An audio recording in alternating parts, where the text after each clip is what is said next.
Hey, welcome to the Never Done Again podcast. This is Kat Aldrich, and with me is my co-host and producer, Joe Rovner. Hey, Joe. Hi, Kat. How are you? I'm doing great. How are you tonight? I'm doing great because we are interviewing one of the Lehigh Valley's foremost improvising genius minds. Evan Stutts. Evan Stutts. The man. The myth. The legend. It's going to be a great episode tonight, guys. So thanks for tuning in. Joe, we've got Evan Stutts here. Thanks for having me. Oh my God, Thanks for being Evan, we're so excited. I'm excited to be here. This is cool. This is a really cool setup you guys have here. We just want to say thanks so much for being our first interview on the podcast, man. Yeah, I'm excited. It's like the maiden voyage of all this. Yes. So the reason why I kind of wanted you to be the first interview is, you know, Joe, you're not supposed to pick favorites. You're not. But I do, you know. Can't help it. Forget it. You know, and Evan, you're tied for number one. Oh, wow. Thanks. Tied. Tied. I know. Who else? You could say having multiple people be tied for number one, and then you wouldn't have to pick favorites. Well, unfortunately, you are tied with Matt Candio. Oh, okay. Don't make me choose. It's No, like I won't. Sophie's Choice of Improv. I can't. There's a lot of differences between the two of us, and between a lot of us, so But I love you equally. thanks. I do. It's really an honor. I love you in so many ways. And I've told you this before in our past, is that you remind me so much of the late, great John Ritter. I was watching this documentary last night. It was about Peter Bogdanovich, the famous director. And there was a 1981 movie he did called They All Laughed, and he was in it. And they were talking about something in the documentary, and they were saying he's got the most soulful look all the time, yet he's so comedically just genuine and funny and slapstick. And those are all the qualities you possess. You Thank you. remind me so much of him. So anyway, Evan, I want to talk about our history together for a little bit before we get into some questions here. It's been a long time. It has. Yeah, it's like It been really- flying by. It seems like yesterday, though, because we all first knew you from Associated Mess. Yep. Now, what led you to the Associated Mess? Like, how did you hear about that? How did that all get started? It was like a weird, coincidental, everything spiraled into like the right place at the right time. Josh Neff started working at the Allentown Brewworks, which is where I've worked for the past 11 years. He mentioned that he was going to start a comedy troupe. While he mentioned that, I also was on Craigslist and I saw that there was like open call auditions for that. All right. Yeah. Yeah. So it was almost like this. I met the person that was going to be running it before I auditioned. And for the little bit of time that he was working at the Allentown Brewworks, like, you know, we kind of just talked about it and then went on that one audition. And from there, that just kind of was what started it. I knew I wanted to do something comedic or something improv. I didn't really exactly know what improv was, and it just seemed like it was like a good reason to just get a bunch of people in a room together to kind of just mess around and joke. So that was what I was craving at that time. I like just recently got kicked out of college. There was like a lot of things going on in my life, and I needed something. How old were you at this point? I think I was 20. I was feeling pretty down about myself. I knew I wanted to perform. Right. And it happened to just co-mingle perfectly that way. Yeah. In the Associated Mess was also Dan Marr and John Lunger and Matt Candio. You were all in the Associated Mess at the same time. Yep, And Jen you were all, Santos, all them, Michelle Ritter. many of you taking classes in New York at the Upright Citizens Brigade. Now, correct me if I'm wrong, but I do believe you're the first one in our area who graduated from Upright Citizens Brigade. I think I was one of the first to start taking classes. That was an eye-opening experience. That was completely different because doing long-form stuff was just entirely different than it was doing the short-form stuff. Actually, prior to the UCB, I went to Toronto for 12 days and did like an intensive at Second City. So that no was kidding. Yeah, that was my first kind of intro to the improv world. Oh, I didn't know that. Yeah. And it was cool. I mean, we didn't learn as much as I did maybe in the one-on-ones in my UCB class. It was a lot of just like, you know, the theater games and things like that, getting people comfortable with the class. So that was a really cool experience. I got to fly to Toronto, sort of, I guess, you know, live in Toronto for 2 weeks and then study comedy, where some of the greatest comedy minds came from. You know, God, like yes. Martin Short and all of John those guys. Candy. Yeah, John Candy, you know, Mike Myers, you know, all those guys studied at Toronto. While you were taking classes in New York with UCB, did you ever consider relocating there permanently or any other comedy hub like, say, Chicago? Yeah, I know I did. It was like, so I mean, I was born in New York. I grew up in Queens. My parents moved me out of the city so that I could have a better life, which I am a million times grateful for. I never knew that. Yeah. And I liked just commuting back and forth, and I considered it. I never really think I considered it heavily because I am such like a community-driven person. And, you know, like I said, with the Lehigh Valley being such a cool community, I think more about doing shows that people can see here than something in the city. Evan, back in the day, did Associated Mess have regular rehearsals? Did you have a coach? What was it like? It was really, it was Josh's brainchild. He had a whole bunch of games that he had listed. There was no coaching. It was very loose. People would be drinking beers.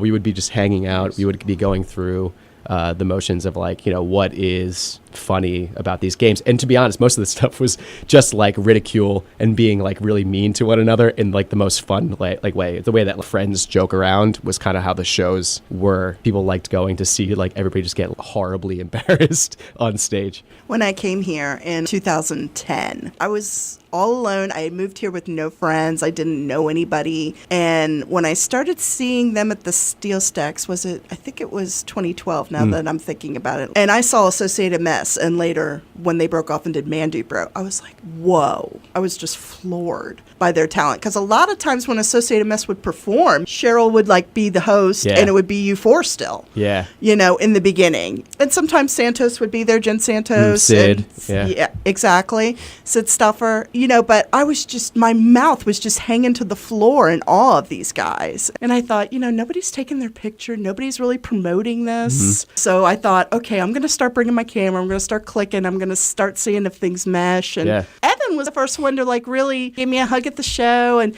said, oh man, dig the pictures, you know, thanks so much. And yeah, I mean, your documentation, I've been going through old photos. It goes back like so long.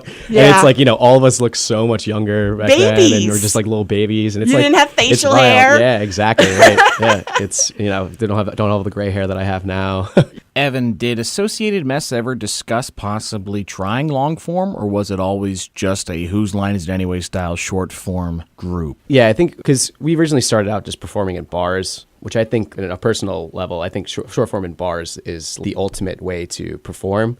You're around a bunch of people that are drunk and they're rowdy and they want to yell things. And like that was, you know, there was a place called Pitchers on Union Boulevard in Allentown, and we would do shows there regularly. And we had a great following. And there was a little bit of a shift, like when we started taking classes and some of us started breaking off, started taking classes. You can only do so much with theater games because your scenes last, you know, like a minute to 2 minutes. At that point, Flighty Ducks was a thing. So we could get all our long form stuff out that way.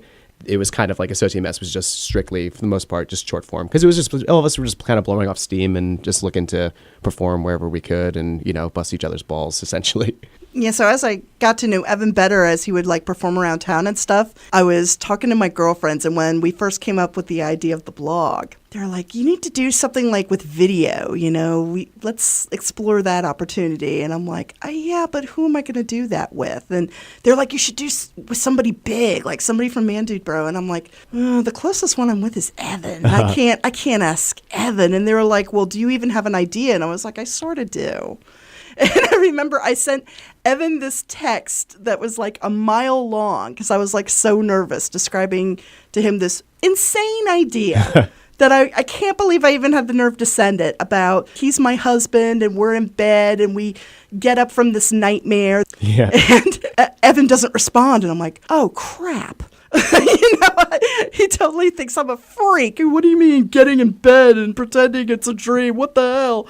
And then I saw him at that show later on, like a week later, and he was like, hey, Kat, I'm not much for texting. Tell me all about this great idea. And I'm like, yeah, all my friends hate me for that. I'm horrible at getting back to people. I thought for sure I had like freaked you out. And I was like, you were thinking, what kind of freak is this girl?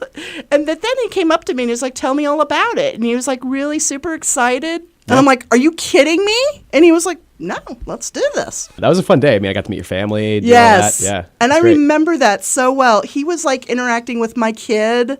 Yeah. And at the time, he was like 4, I think. Yeah. And so he was like all over Evan. And my kid was like all at his legs, clutching him and loving his shirt with monsters on it. Yeah. And Kids are the best, man. They're really great. You They're the so- best improvisers that you could come across. And the video just turned out so awesome. Yeah, I really want to revisit that. I want to watch it again. You have to, Yeah. because there's still a wedding photo in my frame. Oh, that's right. That That's still right. has your head on top forgot of my about that. husband. Yeah. Because, in the video, he was like, "Don't you remember our wedding day?" And he hands me a wedding photo that I have with my husband, obviously. Yeah, and it's a taped picture of my face on her husband's face. Evan's head is on John's head. Yeah. And, like, superimposed. And I just left it there. That's funny. It's not one of our major photos. I have other wedding photos in my house. But I kept that up there just for fun, just in case somebody's admiring my house and Right. going, "What the hell?"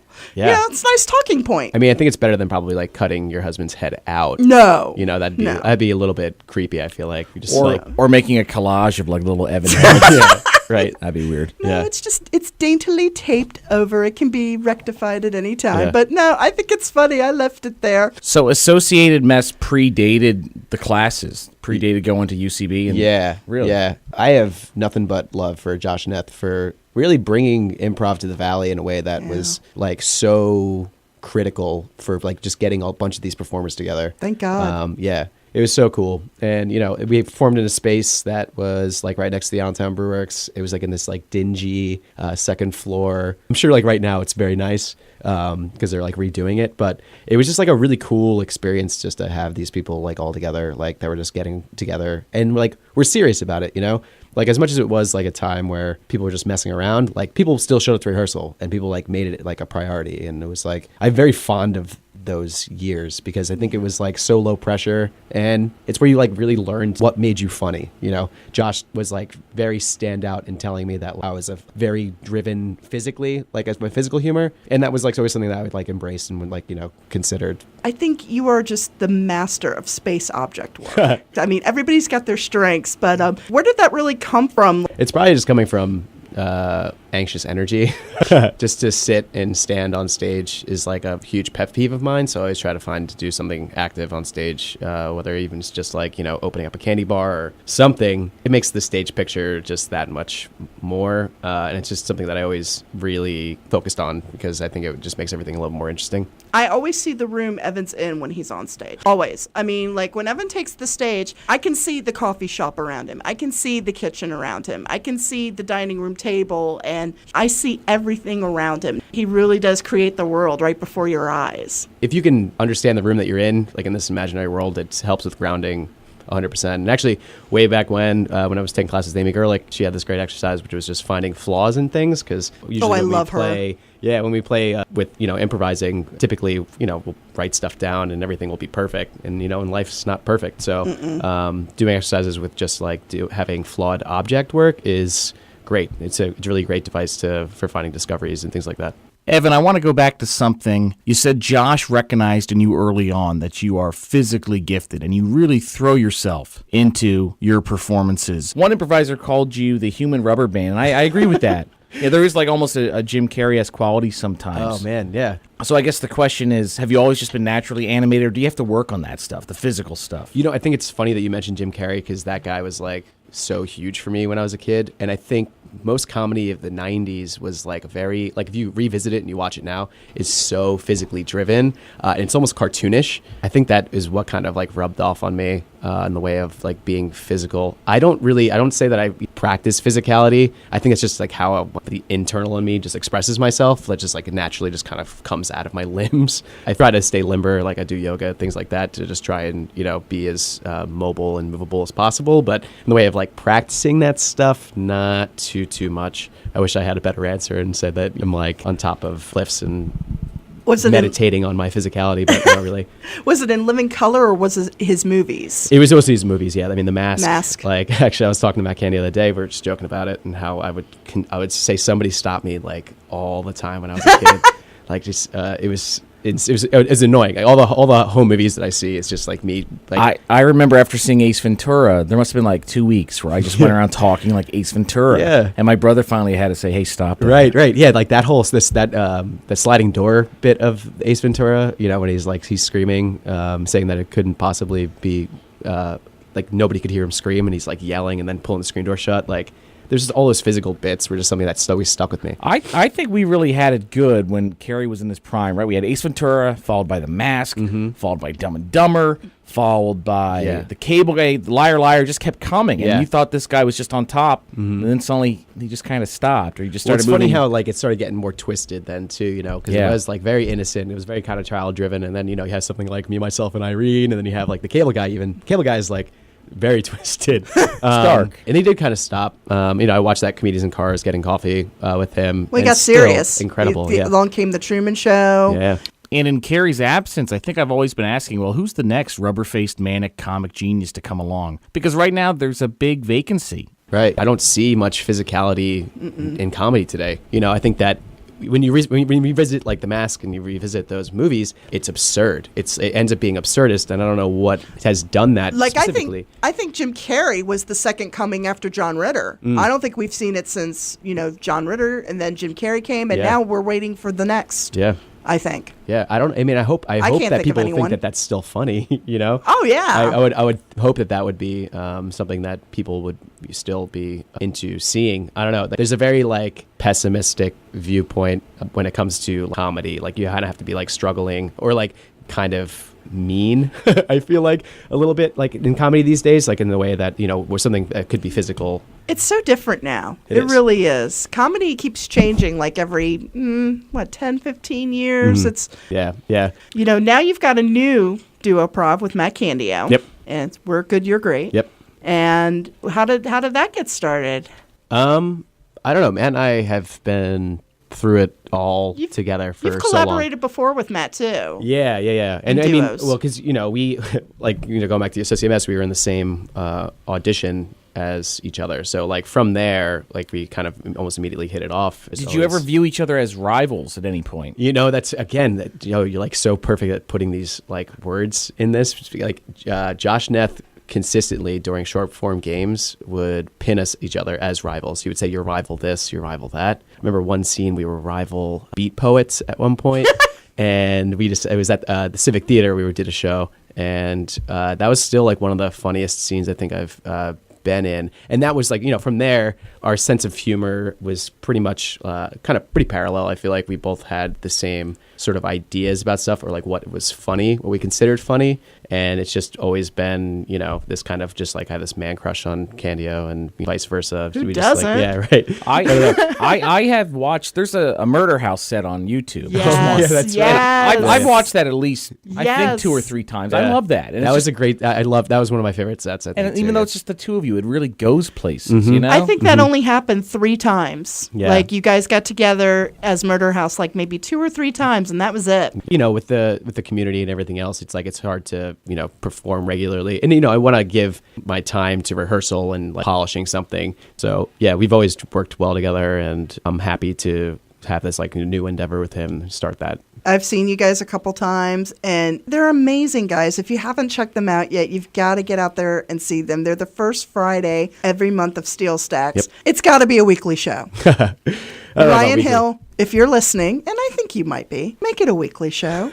Do you miss the pace of a weekly show, Evan? You know, I mean, doing Mandubro for 5 years and having it every single week, I think I missed maybe 2 or 3 shows like in 5 years. I think there was like so much learning, and we were like so fortunate to like be able to hone our craft for that long, for so often. I don't know that I would want to go back to, you know, it'd be really great. But also, I think that, you know, there's other really, really funny things that are out there that could also Every have other that week. spotlight. We can be Every other flexible. week. Every Sure. other week, I'll take Ryan. every other week. Every Yeah, other you know. week. I You know, mean- we'll do small steps at a time. I think, you know, I haven't seen Conversation Club yet, but I think that the concept of it's- that is incredible. I love it too. Yeah. I'm all over it. I interviewed Kirk, I think about a month or so ago. I love him. There's something about him. I don't really know that much about him, but just by looking at him and hearing about his idea, I was like, I am all over this. Yeah, it has a This very is like so I mean, incredible. from what I understand, that's what like British television comedy is doing right now. Yes. It's very like you get some of the funniest people together just to talk about topics, you know? Yes. And for me personally, like, I mean, as an improviser, like,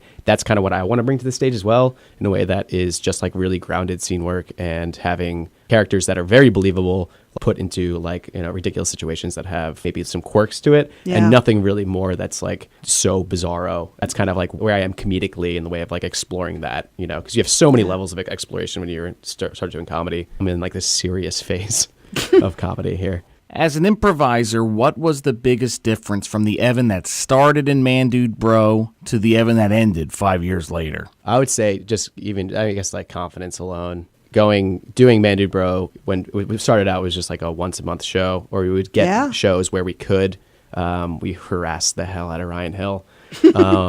To like a crazy extent. I would say like, yeah, like, you know, there was so many times where I would just get up on stage and just be fearful of like what was going to happen. Now that's all I want is to have that discovery. Like I want to go into a scene knowing absolutely nothing. Yeah. I like the discovery of finding different things. Evan, thank you so much for coming in. Oh yeah. Thanks for having me. Thank you so much. So cool. It's every first Friday. Yep. We're good. You're great. Yep. By the time this airs, you catch them the first Friday in September. Yeah.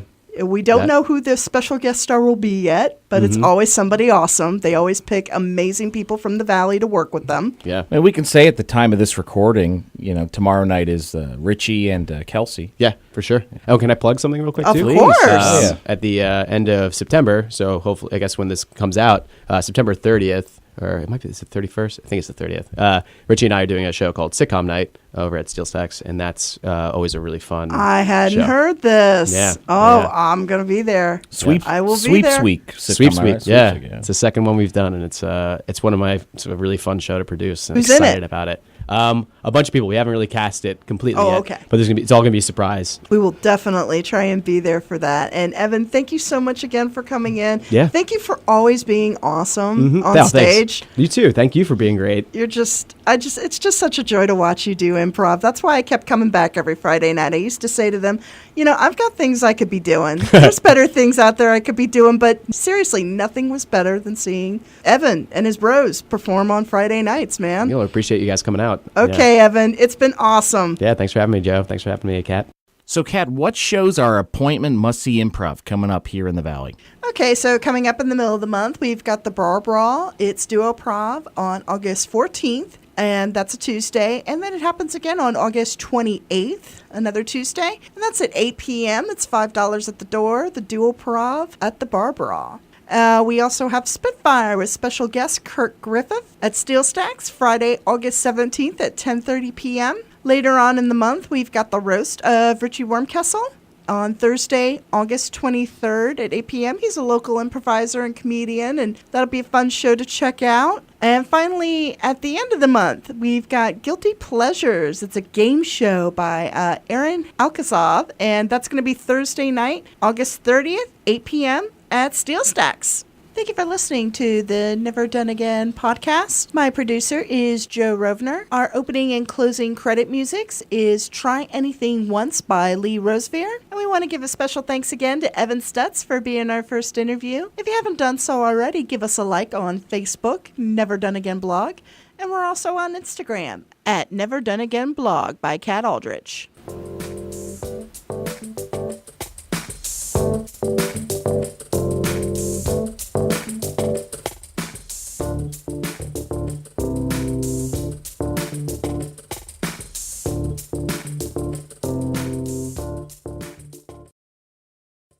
Evan!